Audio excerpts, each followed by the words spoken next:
Hey gang, Eric Whitacre here, coming to you from my writing studio here in Los Angeles. Thrilled to be with you all on a Saturday morning here in Los Angeles, 11 o'clock. We've got a cloudy and kind of cool day out. It's the first time here in LA that it's actually felt like autumn. For those of you who have spent any time in Los Angeles, especially in the autumn and the winter, you know that autumn usually lasts a couple of weeks.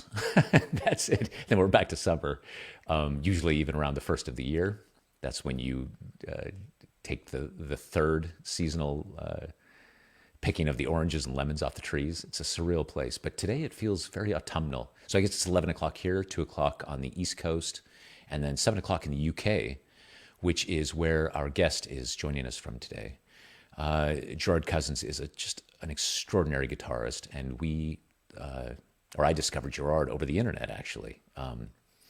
He had made a beautiful arrangement of one of my choral works. We'll talk all about this, but reached out to him and started a collaboration. Now he's done several of these transcriptions just beautifully and recorded this new EP. We'll talk all about that. I see hello from Florida, hello from Austria, hello from Dallas, hello everyone. As we get going, by the way, we're going to bring Gerard on in just a moment, and he'll, as I say, we'll talk about these transcriptions, talk a little bit about his background, and then even play. Gerard's brought his guitar. He's got a microphone all set up, so we'll play some of the pieces. And while we're doing this, if you have any questions whatsoever, please just post them in the what is it in Facebook? The wall. I don't remember what it's called, but just post them up there. I can see them all here. I can see all of your messages. Hi from York, England. Hello from the Philippines. Post them up there, and then we'll try to answer as many questions as we can. But perhaps without further ado, please welcome the extraordinary Gerard Cousins. Hey, Gerard. Hello, hi. How are you? Yeah, good, thank you. So you're in the UK right now, but where are you precisely? I'm in Reading, which is a city not far from London. I've been in Reading, actually. Yeah. Yeah, I came out there for a couple of rehearsals. It's Okay. nice. Yeah. Yeah, I live by the university, and it's a really lovely area where we live. And perfect. I used to live in London, but it's much quieter here, and which is great for being a musician. So it's nice. Yeah, I think living in London as a musician, I think, is a very specific experience, isn't it? And I can even imagine someone who's a performer like yourself playing guitar. That you have to have the perfect flat in London in order to be able to do that, and do that at all hours of the day, and also to be able to have a family and have a space of your own. So Reading must be a dream for you. Yeah. I mean, I lived in London for over a decade, and that was fantastic because of the energy there, and just when you had an idea that people went along with it. And I really liked that because I'm originally from quite a small place, and it was quite a contrast to end up in the big city. But maybe 10 years of that is enough. Yeah. I don't know if you knew this, but I lived in London for nearly 5 years, from No, I did not. 2010 to 2015. Yeah, when I was working at Cambridge, and I would go back and forth. But so I also got the London experience. And as you say, that there's an excitement and an energy that is just unbeatable. But I don't know if that's sustainable. Yeah. Especially once you have a family. It's, and you say you've got two boys, right? Yeah, that's right. Yeah, Yeah. exactly. It was that kind of made the decision for us, really. Yeah. There's the parks, which are glorious in London, but boys, well, kids in general just need to be outside running, don't they? And so, Exactly. Where we are now, we've got big gardens, so nice. it's great. Yeah. Well, so everyone can see that you've got your guitar there with you, which excites me quite a bit. And we're going to jump into all of this. The fact that you've taken 4 of my pieces, just beautifully transcribed them, recorded them. There's this EP out now. But I wonder if you'd indulge us by just playing. Maybe we could start with the Seal Lullaby. Sure, of course. Yeah, I'd love to. Yeah, let's do the Seal Lullaby. Okay, perfect.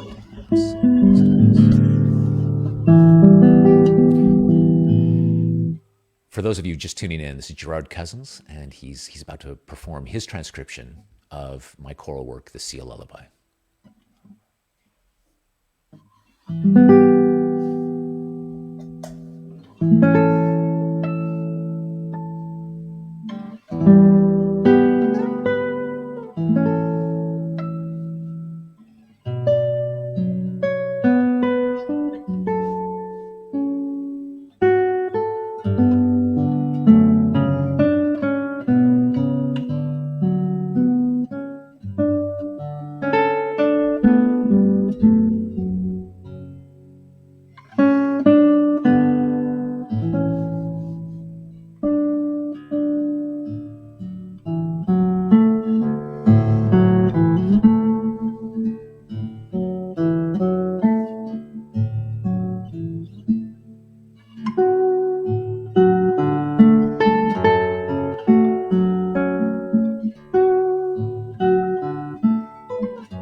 Phew. Oh, that is sublime. I honestly, I've heard this now so many times. For those of you just joining in, that's Gerard Cousins playing his transcription of my Seal Lullaby. And it's out now. There's an EP with 4 of my pieces out. And I've listened to this version, your version of it, so many times, but I wasn't expecting to get so emotional. It's truly beautiful. When you first approach a piece like that about with transcribing it, where do you start? I know. I looked at the score today to remind myself what I had originally to work with. It's like, how did I get into that? Now it seems really amazing that such a large piece can kind of get dissolved down into a guitar piece. But it starts off in a very practical way. I just have to look at the key. I kind of look at the lowest notes and the highest notes, what range we've got. And I normally put it onto Sibelius, onto the software, and which has got a very handy transpose button, which helps an awful lot rather than trying to mentally transpose things or write them out. It must have been a very difficult job in the past. It's so easy now to just experiment with different keys. And I listen to it a lot, and really just try and work out what are all the pertinent bits. What are the bits that meant, they all mean something, but which bits mean the most, and which notes can I lose, and try and keep the essence of it. And I know I've done a good job if you like it, because hopefully then that means I have picked up on what you meant to express. And yeah, and even more so, it's an extraordinary thing. It's I was having a bit of an out of body experience here listening to this, because now this piece, I wrote it in 2007, I think. So it's 14 years old. It's old enough now that for me it's a memory from a different part of my life, and then to suddenly hear it brought to life like this. It's as if this melody always existed in a way, and then you're Yeah, just finding these colors and this other approach to it that I never would have dreamed of. It's very humbling. I mean, it's for me now. Yeah, it's become the guitar piece. I hear the words a little bit, but it's now become its own thing, as I think it has to be. I think any transcription in the end has to leave home, like any composition, really. I think, yeah, and That's a I like beautiful way that to say much. it. Yeah, it's for those of you that are listening and maybe don't know this story. The piece itself began because I took a meeting at DreamWorks Animation, and they this is, as I say, back in 2006 or 2007, and they wanted to know would I be interested in writing music for an animated feature they were going to make called The White Seal, based on a Rudyard Kipling story with the same title. And I said, yes, I've always wanted to do something like that, a Pixar movie or a Disney movie or a DreamWorks movie. And so they said, why don't you go home and write something and then they send us back and we'll just get a conversation started. Just kind of see if you can find your way into the world. And so I read the Rudyard Kipling story, and at the top of it is that poem, is the Seal Lullaby. And I thought, oh my God, the words are here. Great. Okay, let's start there. And so I set this thing relatively quickly. And I just wanted to keep it sweet and simple. But mostly, I think what I was trying to do was write like a Stephen Schwartz style Disney song, just something that you might actually hear in a Disney movie. And I recorded it and sent it over to them. And then I didn't hear anything for a week. And then it was 2 weeks. And then I was really itching. And I called them and I said, did you not like it? Because I'm happy to try something else, a different direction. And they said, no, everyone here loved it, but we've decided to make a movie called Kung Fu Panda instead. and and you've got two boys. I've got two boys. Yeah, So yeah, so Kung Fu Panda, I think, was the right decision. It seemed to work out well for them. But it's just so funny to think I could see myself sitting in my little studio there writing this piece that originally was a spec piece for a DreamWorks movie, and then now to be sitting here with technology that didn't even exist, by the way, back when I wrote it. You and I just talking. yeah. You're in the UK. It's a surreal out of body experience. By the way, I'm looking at the comments while you were playing, and I don't know if you're able to see them, but No, I everybody's can't. just they feel exactly like I do. And what's beautiful too is we have people from literally all over the world. I mean, every part of the United States. We've got Europe well represented. Australia's even here. Some people from Asia. It's pretty. Fantastic. Yeah, it's just amazing, isn't Yeah. it? I don't think I will ever stop marveling at what we can do with. Well, the whole reason this started was because of the internet and because of this marriage, and That. That's I'd never exactly been able right. to get in touch with you otherwise. I think, yeah. Yeah, maybe it's a perfect segue. Is that that's how I should say that's how I discovered you, is because you had made an arrangement of this marriage, another choral work that I'd written, and you posted it to YouTube, if I remember correctly. It was on, I think, yeah, YouTube, and maybe tried to get it on your Facebook page and things like that. Yeah, yeah. That's it. And then I heard it and was just blown away. And that's how we were introduced to each other. And I wonder if you'd talk a little bit about. Well, actually, if you wouldn't mind, why don't you start by just playing a little bit of this marriage? Yeah, let's do a little bit of this marriage. So I have different tunings for different pieces, but so this marriage is so different because this is really chordal compared to the other pieces.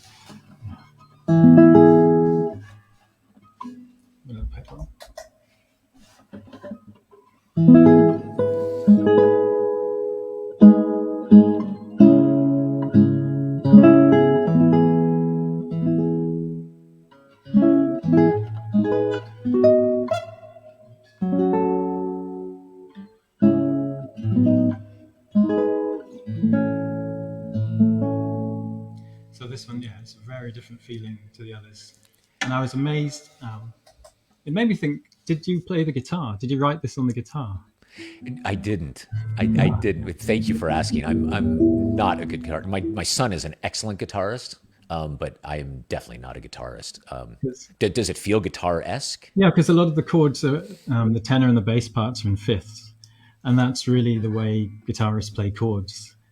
If we've got a fifth in the bass, it's really convenient. So a lot of the basic chord shapes that we use are kind of that. So it sat really well on the guitar.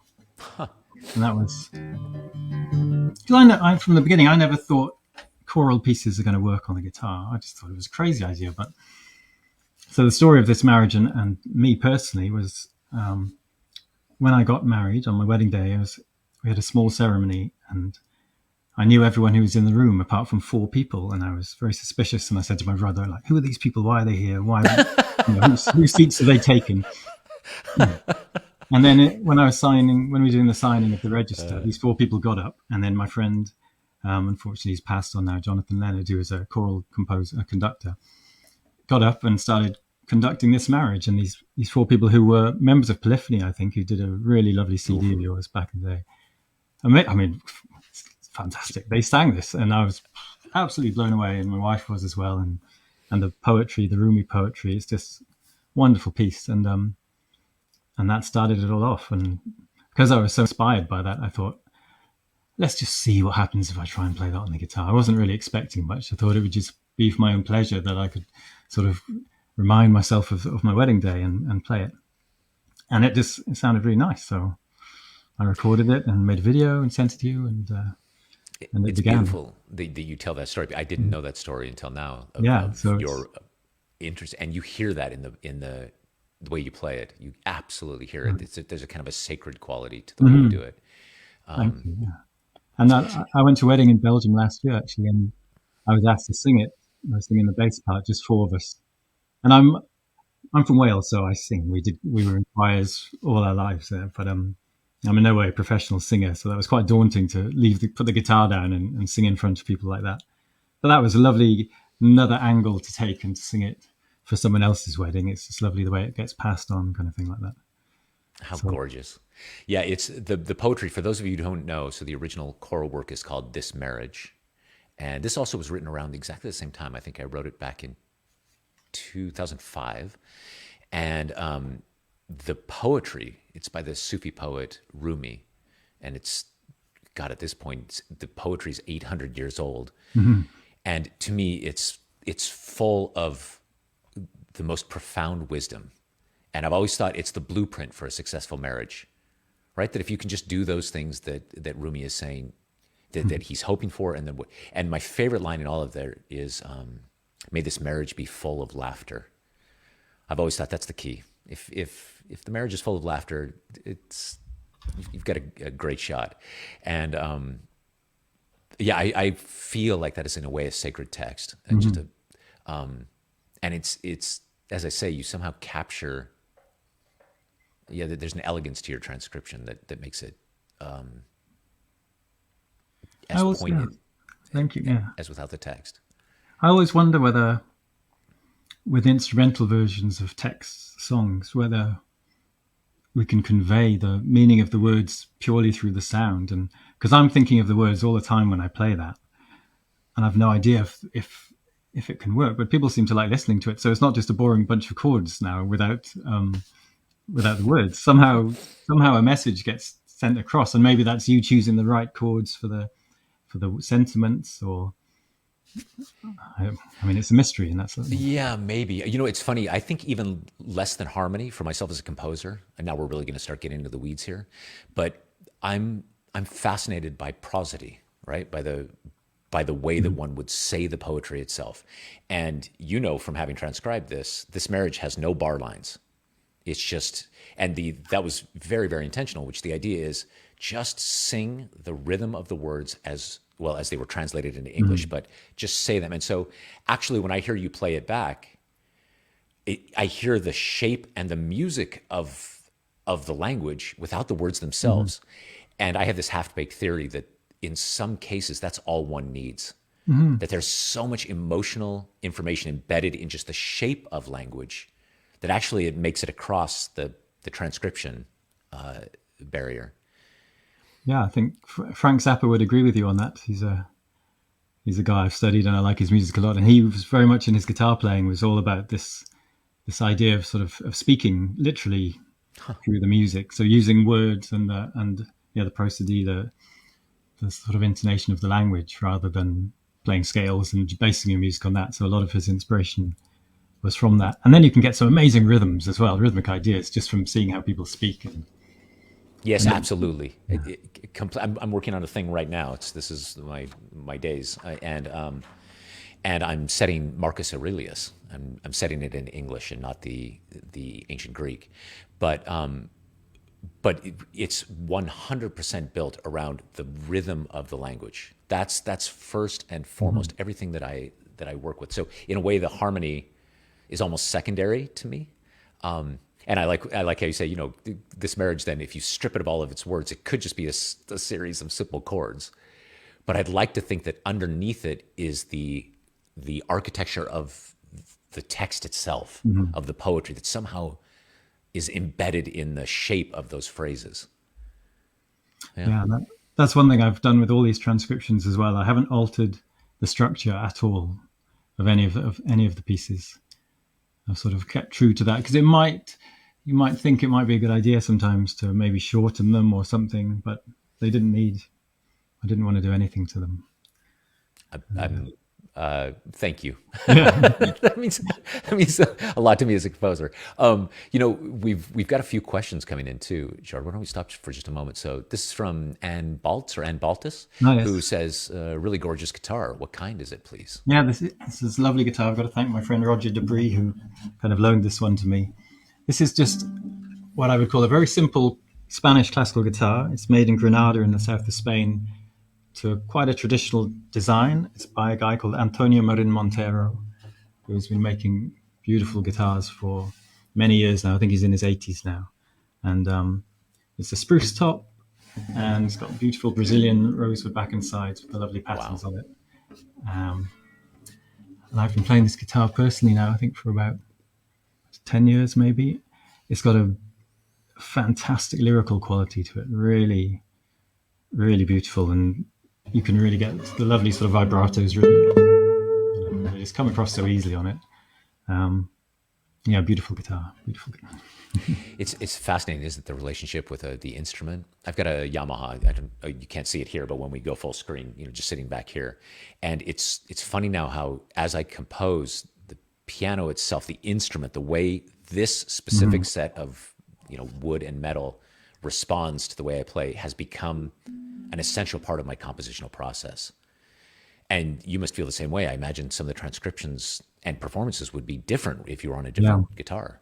Well, I do own a few other ones, and sometimes, yeah, the other guitars things just work better on them, or guitars have favorite notes as well. So maybe the key that I choose sometimes will be dependent on the guitar, because I always try and get on this guitar. I'd always try and get this note in, this particular A note, because it's kind of related to the resonant frequency of the box, and I know that that's a winner note. That one, I like that one because it blooms when you play it.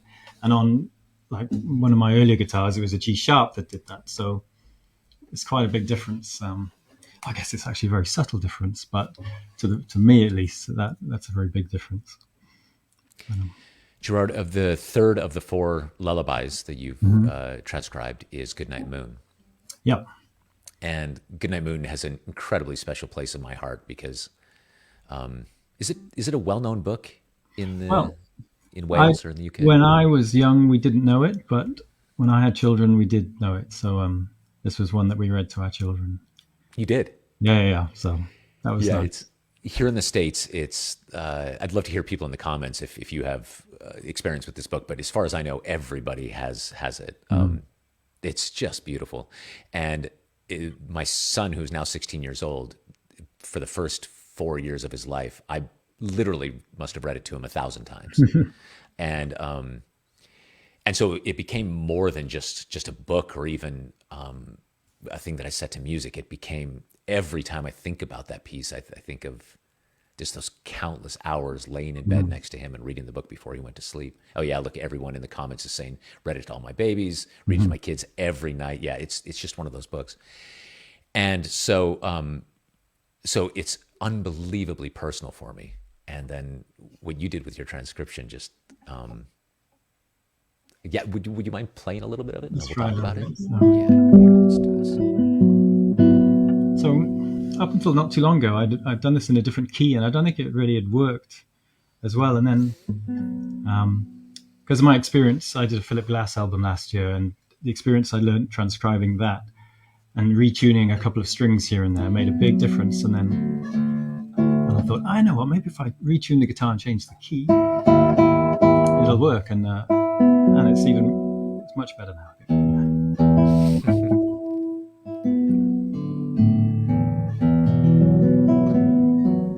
So I'm using really a lute tuning now. This is one of the strings goes down to F sharp, and this is the way they used to tune their guitar-like things 500 years ago. And so it's very good. It's a useful tuning. Yeah. Yeah, truly.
So with this piece, I was always wondered how it was going to work as an instrumental as well, because again, it's so based on the words.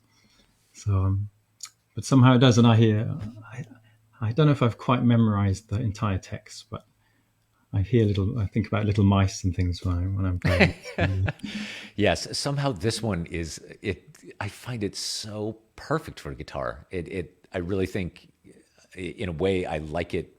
I like it better than it is on the piano. It's so delicate, and it's got a sadness to it. Maybe that's Yeah, the melancholy that suits the instrument so well. Yeah, it really does. I did think again when you suggested this one, I was just pulling my hair out when it saw the original. I said, what am I going to do with this? And I thought, why don't I should just redo the piano part for the guitar and have the singer sing it. I thought that would be the obvious answer. No, maybe that would be a nice thing to do in the future as well. But somehow, again, squeezed it onto the guitar here. Yeah. I think the way that you brought it to life, actually, the piano and choral version has a kind of complexity to it. There's lots of calligraphy-like lines, and they're all moving and pushing. And in a way, your transcription of it brings it to its essence, just this simple little melody and very gentle. And the fun bit with this was, how am I going to do hush on the guitar? And I thought about that for quite a while. And then one thing I try and always do in my transcriptions really is to put in some harmonics in there. So for people who don't know, harmonics are these lovely sort of bell-like sounds that you can get on the instrument. And I thought, I know, if I do this these little gentle harmonic strums, that would be the closest thing to doing a hush. So yeah, it's perfect. So I enjoy those. I did wonder whether I should just say hush at that point, but devoid of the text, it might be a little. The audience might think you're talking to them. Yeah. At some concerts, that's something you have to do. Yeah. And again, Gerard, I don't think you're seeing the comments, but people are just they're going crazy for that. And Karen Henderson, I love this. She says, just bought the EP on iTunes. So grateful to have stumbled across this live event. Thank you so much, Karen. Right. Yeah, those of you who are just joining us, Gerard has just released an EP of four transcriptions of my choral works, all lullabies, and we've heard "See a Lullaby," "This Marriage," "Goodnight Moon" just now, and I suppose that takes us to the fourth of the pieces, "Sing Gently." And before we dive into "Sing Gently," gang, as you're listening, if you have any questions at all for Gerard, why don't you post them here in the feed, and then we'll get to them. But "Sing Gently" is it's much newer than the other three pieces, obviously. And for me as a composer, it's a strange, not a strange piece, but a singular piece in that when I hear it now, I really do not feel like I wrote it. It genuinely feels like this crowdsourced experience that there were 17,572 Yeah. singers, right, who premiered this for Virtual Choir 6. And never once did I think, I'll write a piece, then they'll all sing it.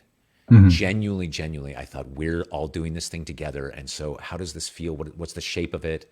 How do I make it simple enough that everyone can join? How do I find these meanings? And so ultimately, it's a rather simple musical expression, I think, but it's singular for me in that it Mhm. feels much bigger than just my catalog of works. Um, will you talk about how you found your way into this? Yeah. Again, when you suggested it, I was like, oh, piano part, four part harmony, maybe more than four. Sometimes I think the soprano splits as well. Yeah, that's right. Well, one of the keys really with all your music, I think, one of the hallmarks are these little dissonances. Mm. And on the guitar, some with if we kind of have an open string playing, then I can get a dissonance going. So I have to make sure that I can really use these open strings. So I have to be really careful about which key I choose. So I moved this one up into A major, and then still had a bit of trouble, and then realized, I know what, if I retune the guitar up a semitone to G sharp now, so the opposite of what we were doing in Goodnight Moon when I went down a semitone, I thought, I'll go up a semitone. And then suddenly all these opportunities and possibilities occurred that would be impossible otherwise on the instrument. So it's amazing what just a semitone tuning of one string suddenly gives an entire different palette. And I was able to then hopefully do justice to these little spiky dissonances that are just put in there. I love that you see that and acknowledge that, because it's, as I'm doing it, I'm always, I don't have words for it, but I think Mhm. those moments, dissonance and release, always for me are about just gently pushing the piece forward, the momentum of the piece. And so if they're missing, sometimes then the piece doesn't have the the velocity, even something incredibly Mhm. delicate like this that needs to still have a sense of forward momentum. Before you play this, yeah, there are a large number of people who are listening here today who sang in the Virtual Choir 6, who brought Yeah. this piece to life. Somebody's even asking, where did I see it? Forgive me, I can't see the comment right now, but basically they were asking, are these transcriptions available as sheet music? Yeah, luckily and thankfully they are all published by Hal Leonard Music now. Um, I wrote them out in conventional notation, and I've done tablature as well for because a lot of guitarists like to have the tablature, which is kind of an easier, more logical system for the guitar, to be honest, than because when I write a note A in conventional notation, that could be three places on the instrument. So a tab is a very quick way of learning through the music. So yeah, they're all there. I'd say Sing Gently is one of the easier ones as well, which is nice. They're not easy, but they're if you're a good intermediate player, you should get there. You should get there with them. Nice. Well, And, I'll get working on that right now, and then I'll come back to you 3 years from now. um, Ryan Thomas here it is asks, is there a tour coming up? Are you back to live performing now? I did a sort of mini tour last week, and the audiences were probably half the size of what I would have expected. But I was just really happy to play again. It's the first time I've played. I managed to squeeze in one concert in October when the lockdown was eased, which was one of my favorite concerts because nobody with the slightest hint of an illness was allowed to go. So we had the quietest audience with no coughing or anything. Oh, that's funny. So Yeah, that was it's one one of, good thing. that's amazing. That's the bane, I play so sometimes I play so quietly and bring everyone down to this moment, and then you get someone hacking cough in the background and Oh, completely God. destroys it. So I never thought that one of the benefits of yeah, post-pandemic concerts is that everyone's so afraid of appearing ill that no exactly. one makes a sound. There's a silver cloud, Oh, that's brilliant. but no, I haven't, there's nothing much in the diary at the moment, and that's my next task really is to is to try and get something going. Yeah, but it's all online. Yeah, it's all online. Gang, I see your questions. Keep them coming.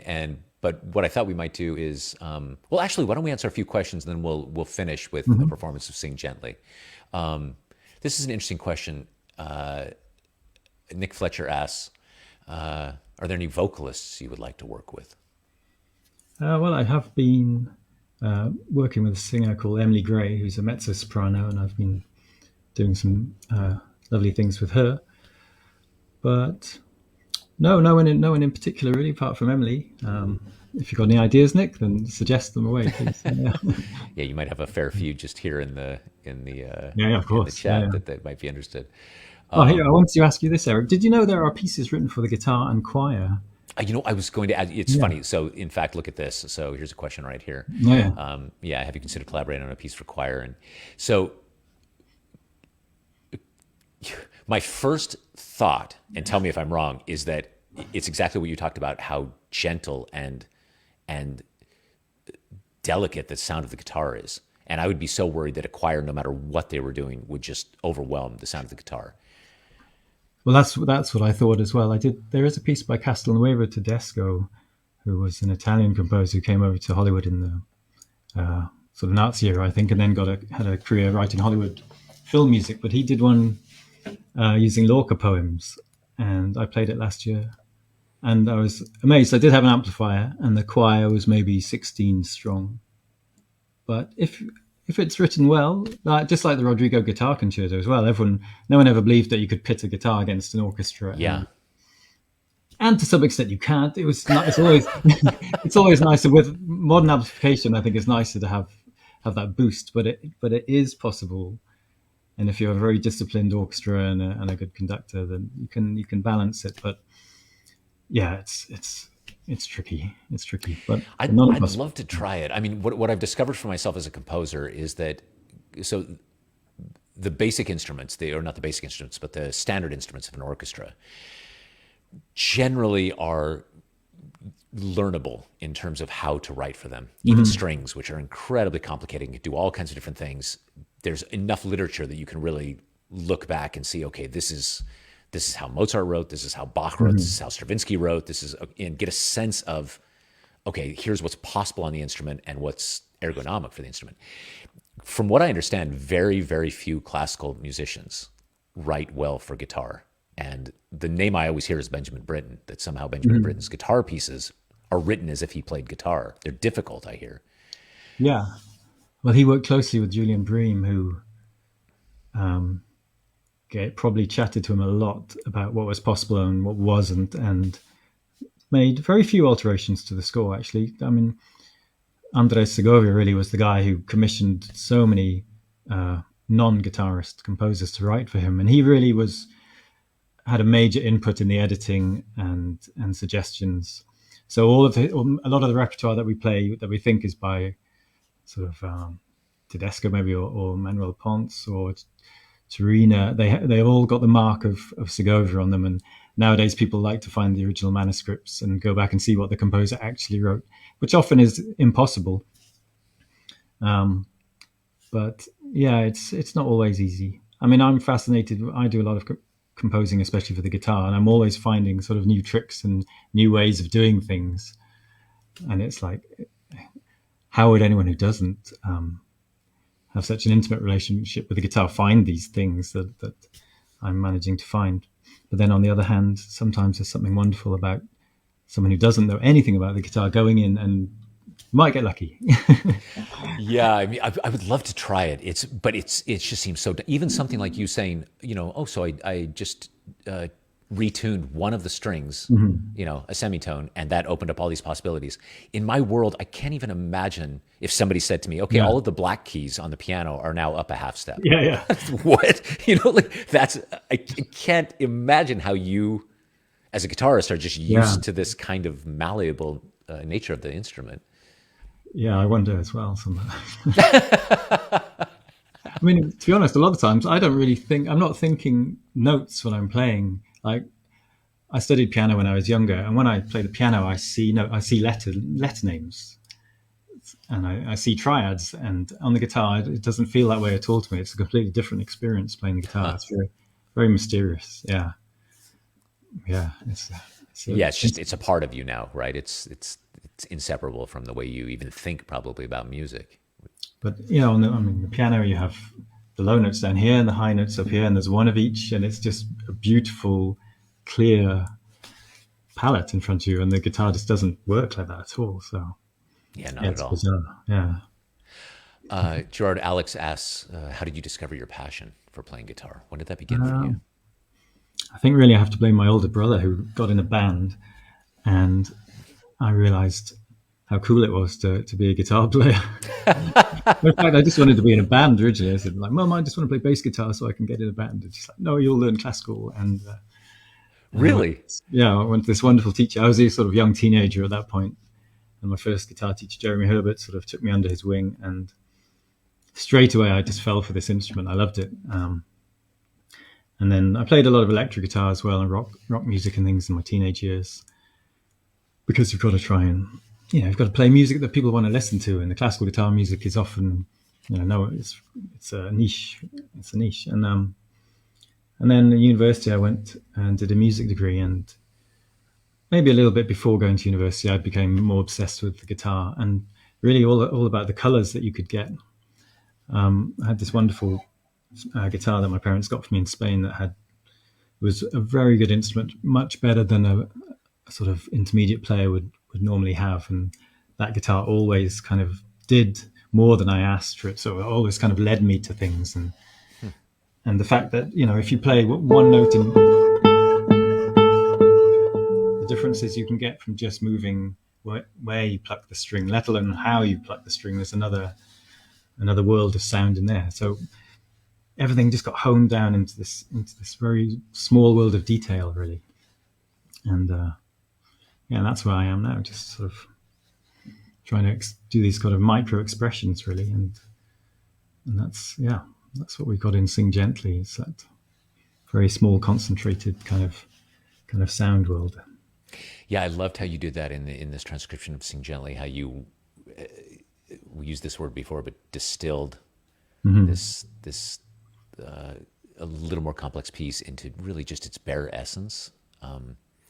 It's also, you're a composer, so I don't know if you've had anybody transcribe one of your compositions yet. No. It's a surreal experience too, Yeah. because then you're able to see your piece filtered through the eyes of someone else, right? What do they think the essence of the piece is? Yeah. And I found your version of it just incredibly educational for me to say, oh my God, yeah, of course that is. When I sing it, like when I sing it to myself, I'm jumping between all the little parts. There's never just a single melody. It's me jumping here, no, and then that happens, this happens, that happens. And so I loved hearing what. Yeah, I guess I chose one of many routes through the counterpoint, really. Yeah. Yeah. It's great that you're so open. I mean, there's a lot of composers out there who I've approached in the past, and just maybe they've certainly not been enthusiastic about just sort of letting someone have carte blanche with their music. There have also been some of them have been a little bit wary. So thank you for sort of letting me really get stuck in. Well, I mean, after hearing what you did this marriage, and then just listening to you play other pieces, that was an easy one. I trusted you implicitly, but I also have to say, just on a bigger level, I really do feel that once I've written the piece, even as I'm writing it, it's never mine. I don't feel it's absolutely coming from me, and I feel it in a way it's the most essential expression of myself, or at least whatever this thing is being filtered through me. But once it's out in the world, then it's not mine. Yeah, I can understand that. And this bit from the Gibran, the prophet, where he talks about your children are not your children. This bit, and the idea is that raise them and raise them well and raise them with love, but know that they're not yours. You're their steward until they get from here to there. And I always feel that way with the music as well. And so the idea of then you taking it, as you say, carte blanche, it's important to me to have that kind of relationship with the music, that you're able to take it and do anything with it. to really interpret it your own way.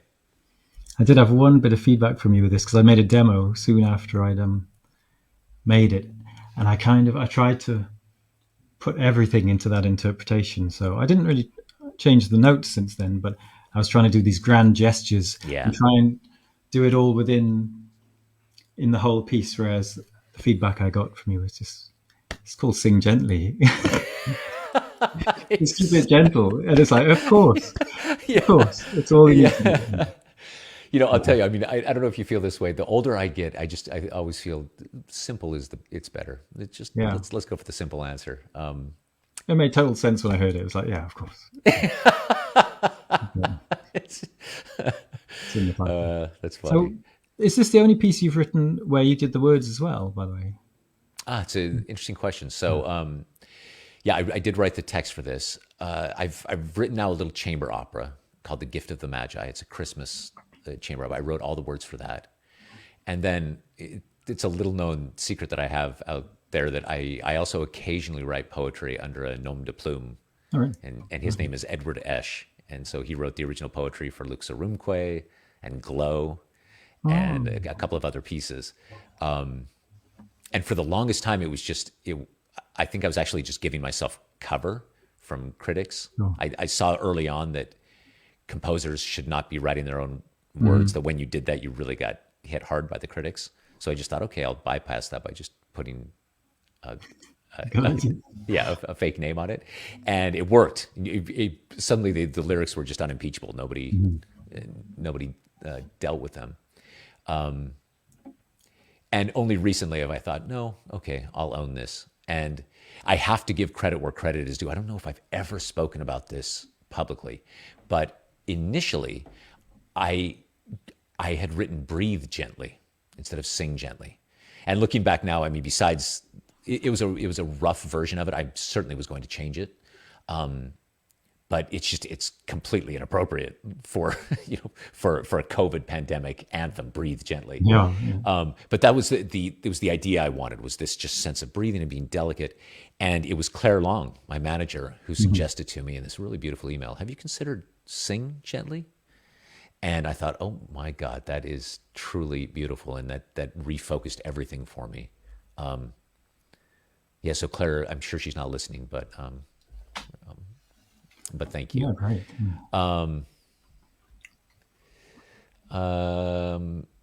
So Minnie, am I getting the name right? Oh, Mimi Mac says, where can the EP of his versions of these pieces be found? And it's everywhere now, right? It's all digital though. Yeah, Yeah, so we can find it Spotify, Apple Music, YouTube, Amazon. Amazon. That's right. All the streaming platforms. And it's what I find especially beautiful about the EP is that the 4 pieces in a row, it's really enough time to kind of create just a very specific mood. Yeah, it's a nice mini. It's a nice, maybe like one side of an old LP. Yeah, you remember It's LPs? nice. Are you Yeah, old yeah. enough to remember LPs? Oh yeah, yeah. Yeah. Yeah, I've got some on over there as well. I love listening to them again. Yeah. Me too. I yeah, I could go on and on about the superior qualities of vinyl, but And the fact single use objects, they're great. I couldn't agree more. And also, you get the artwork. You get it big, Yeah, and yeah, it yeah. becomes something you can hold in your hand and meditate on. Well, Gerard, as we approach the 1 hour mark, I wonder if you'd be kind enough to play the entire transcription of "Sing Gently." So I'd love to. Yeah. Yeah. For those of you again who are here, this is Gerard Cousins, and he'll now perform the entirety of the 4th of the transcriptions he made for his EP called Lullabies, and this is "Sing Gently."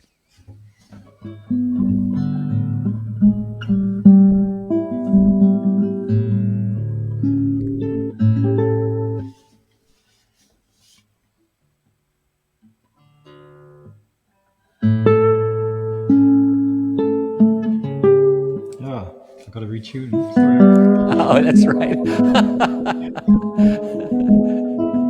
I knew that would happen. I knew it. There we go. G sharp.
That's so beautiful.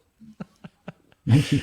And it's amazing in the comments, people loving it, and many people saying they remember, making this, being part of the virtual choir, and how it brings back memories from that time. It does for me too. It's Oh yeah, one thing I should have done. I never tried this. You made a conducting sort of video, didn't you, for yeah, everyone? I I did. never tried playing it to your conducting. I should have. I You must should do try it that. sometime.